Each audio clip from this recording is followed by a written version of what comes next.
I think that business, as the only competent and ethical institution, has a really big role in fixing these ills.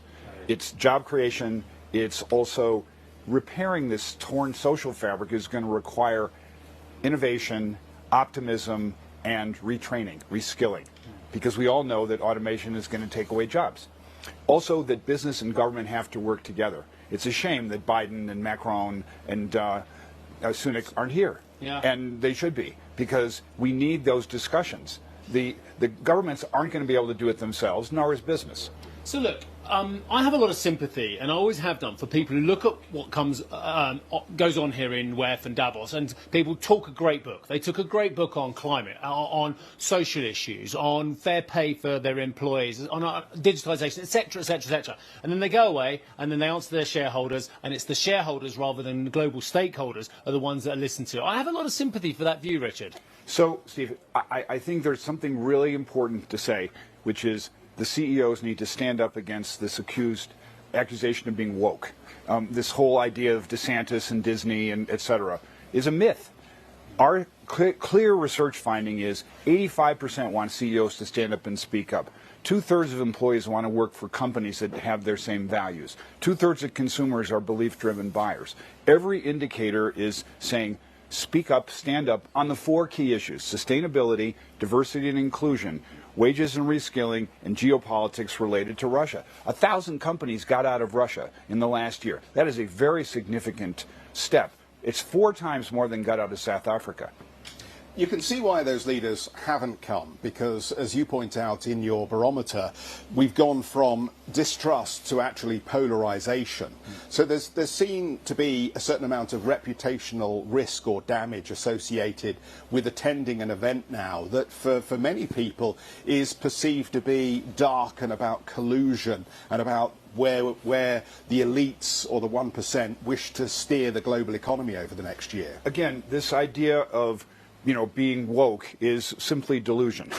And we need to answer with, here are the 4 things that I'm going to do coming out of Davos. I'm going to commit to 1 standard for ESG, not 180. I'm going to make sure that diversity and inclusion includes religion and gender and race, and I'm going to make it a global function. I'm also absolutely going to commit to my companies standing up and speaking up on issues that are coming. And if it's an abortion issue, for example, in my country, if you don't want to be a public spokesman, fine, but you have to talk to your employees and make sure that women have access to health care. In terms of how companies then can both take advantage of this increased trust and make sure they don't blow it, what advice would you give to the CEOs who may be watching out there this morning, or indeed who are up here trying to do some business on the mountain? Talk to your employees first. Make sure you've covered your internal base.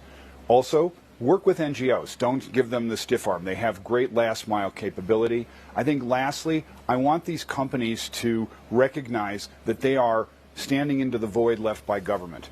We have a real problem of trust in government because of the pandemic. People don't believe experts. They don't believe government officials. And therefore, we have a void.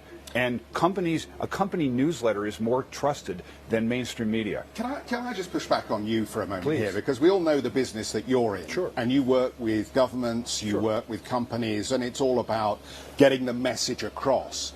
Aren't you also, to a certain extent, culpable or part of the issue, or your industry? Because you're the filter, increasingly, that sits between what companies want to say or what governments want to say and how that message gets communicated to the consumer or to the voter.